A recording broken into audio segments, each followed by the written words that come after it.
Previous year question paper 2023 class 10 chapter 5 जो है arithmetic progression या इसको शॉर्ट फॉर्म में एपी बोलते हैं। इससे पहले आपके 4 चैप्टर के वीडियो बना दिए गए हैं। अगर आपने नहीं देखा, 1 बाय 1 करके आप प्लेलिस्ट में जाइए, हर एक चैप्टर की वीडियो देखिए।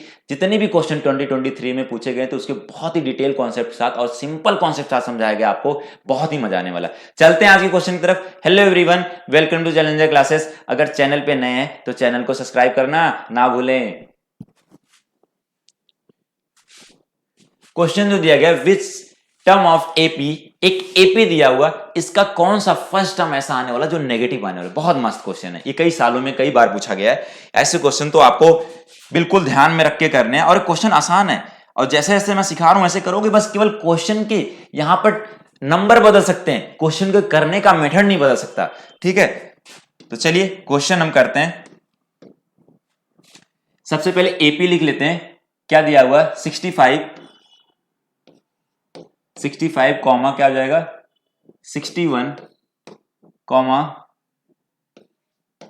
57 कॉमा 53। ये जो एपी में है, किसमें है, एपी में। अगर ये एपी में है तो हमें क्या करना है, सबसे पहले इसका ए निकालना है। इसका फर्स्ट टर्म क्या हो जाएगा, 65 हो जाएगा। और डी निकालना है तो क्या करोगे, a2 माइनस a1 कर लोगे। a2 माइनस a1 मतलब 61 माइनस 65 करोगे, कितना आ जाएगा, -4। अब देखो इसका डी नेगेटिव आया, इसका मतलब जो पहला नंबर उससे दूसरा नंबर उससे कम होगा और तीसरा नंबर उससे कम होगा। ऐसे करते करते कम करते करते कौन सा ऐसा पहला टर्म आने वाला है जो नेगेटिव मिलेगा, वो टर्म हमें खोज के लाना है। क्या करना है, हमें कौन सा ऐसा टर्म मिलने वाला है जो पहला टर्म हो नेगेटिव मिले। तो ऐसे करते करते जब कम करोगे तो एक बार जीरो होगा, जीरो के बाद आपका पहला टर्म क्या हो जाएगा, नेगेटिव। या जीरो ना भी हो तब भी नेगेटिव मिल जाएगा आपका।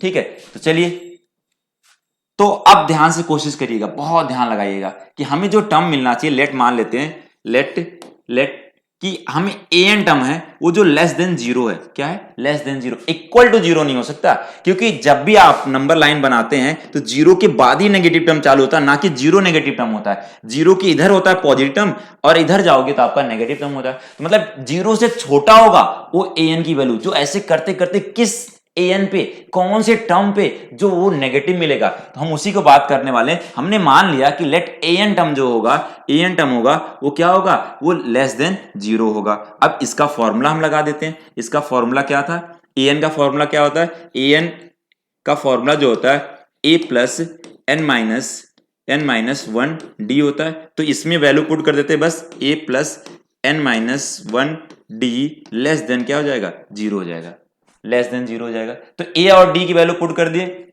यहां हो गया 65 प्लस एन की वैल्यू हमें नहीं पता है, वही तो फाइंड करना है। डी की वैल्यू कितना दिया, -4 लेस देन क्या है, जीरो है। बहुत ध्यान समझने की कोशिश करिएगा।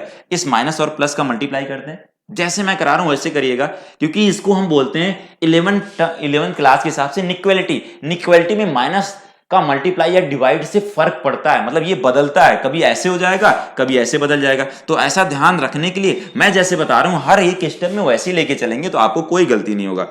ठीक है, तो हो जाएगा 65। अब माइनस प्लस का मल्टीप्लाई करिए, क्या हो जाएगा, माइनस हो जाएगा n-1 और यहां पर 4 का मल्टीप्लाई कर देते हैं। हमने क्या कर देते हैं, 4 का मल्टीप्लाई कर देते हैं। ये हो जाएगा 4 multiply n-1 less than zero. ये नेगेटिव में उसको उधर ले जाओ तो क्या हो जाएगा, पॉजिटिव में हो जाएगा। ठीक है, ये हो जाएगा 65 इधर आएगा तो क्या हो जाएगा, ये पॉजिटिव में 4n-1 हो जाएगा। अब ध्यान रखना है कि हमें 4 को इधर, अब इसके साथ मल्टीप्लाई तो इधर आएगा तो डिवाइड में जाएगा, 65 डिवाइड बाई 4 और लेस देन क्या है, n-1। ठीक है, अब इसको डिवाइड कर लेते हैं। 65 को अगर हमने 4 से डिवाइड करेंगे तो 4 1 जा 4 और बचा रह गया यहां पर 2, तो इसको आप करोगे तो 4 6 जा क्या होता है, 4 6 जा 24 होता है। 4 6 जा कितना होगा, 24। ये हो जाएगा 6। अभी बचा रह गया यहां पर 1 का जब करोगे तो 4 2 जा 8 और 2 5 जा ये आ जाएगा। तो ये लेस देन क्या है, लेस देन n-1 है। ठीक है, अब माइनस में है तो इधर लाओगे तो प्लस हो जाएगा, तो कितना हो जाएगा, ये 17, एक और इधर आके प्लस 17.25 हो गया। ये लेस देन क्या है, n-1 -1 तो इधर आ चुका है। तो इसका मतलब क्या बचा, n की वैल्यू ध्यान समझना, n की वैल्यू जो होगा वो 17.25 से बड़ा होगा, 17.25 से बड़ा होगा। इसका मतलब 17 टर्म तो नहीं होने वाला, उससे बड़ा टर्म कौन सा मिलने वाला, 18 टर्म। देखो यहां से ये लिखा 17.25 से बड़ा जो n की वैल्यू आएगा, जिधर n की वैल्यू बड़ा है किससे, इससे बड़ा है, जिधर की तरफ ये ओपन इसका होता है इस तरफ हम क्या बोलते हैं, उधर बड़ा वैल्यू है, ठीक है। इसका मतलब हम बोल सकते हैं कि जो 18 टर्म, फर्स्ट 18 टर्म क्या होगा, वो नेगेटिव होगा।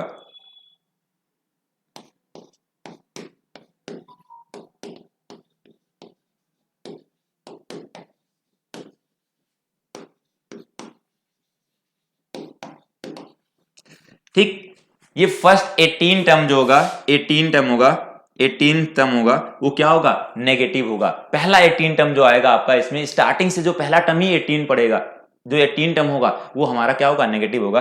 तो ये क्वेश्चन करने के लिए सबसे पहले क्या करना है, बहुत सिंपल सा मैंने बताया कि आपको क्या करना था, फाइंड करना था, हमें लेस देन 0 वैल्यू फाइंड करना था, इसलिए हमने इसको मान लिया और इसके हिसाब सारी वैल्यू पुट करा। अगर आपने एक गलती करते कि 65 को इधर लाते और फिर माइनस से माइनस कैंसिल कर, देखो ऐसे आ जाता है, 65 को हमने दूसरे साइड ले आ रहे हैं, क्या कर रहे हैं, हमने दूसरे साइड ले आ रहे हैं, तो इधर साइड क्या बचा रहेगा, देखो ये 65 जो उसको इधर साइड ला रहे थे, यहां बचा रहेगा 4n और इधर आया -65। तो आप क्या करते, यहां गलती कर देते क्योंकि आपको इक्वलिटी का रूल नहीं पता है, इसीलिए मैंने किसको, इसको इधर लाया, नेगेटिव को पॉजिटिव बना लिया, ठीक है। आप माइनस से माइनस कैंसिल करते, आपका जो आंसर आता वो गलत हो जाता। फिर इस तरह से आप यहां सॉल्व करोगे तो जो n की वैल्यू लेस देन आएगा किससे, लेस देन जो आएगा आपका वो 17.25 से आएगा, वही सेम आंसर आएगा, 17.25 से लेस देन आएगा। तो लेस देन थोड़ी ना होगा, उससे कम नहीं पूछागा, उससे कौन सा नंबर, उससे आगे वाला नंबर होता है। ये 17 से छोटा नंबर, इससे छोटा नंबर हो ही नहीं सकता जो नेगेटिव हो, ठीक है। इसलिए आपको इक्वलिटी का ध्यान रखने के लिए जैसे मैंने एक एक स्टेप को कराया, अगर नहीं समझ में आया तो फिर दोबारा से एक एक स्टेप को देखिए और अच्छे से समझिए। अगर क्वेश्चन आपको अच्छे से क्लियर हो जाए तो आप ये कमेंट करना ना भूलें और अपने दोस्तों को शेयर करना भी ना भूलें। आज के लिए इतना है, धन्यवाद।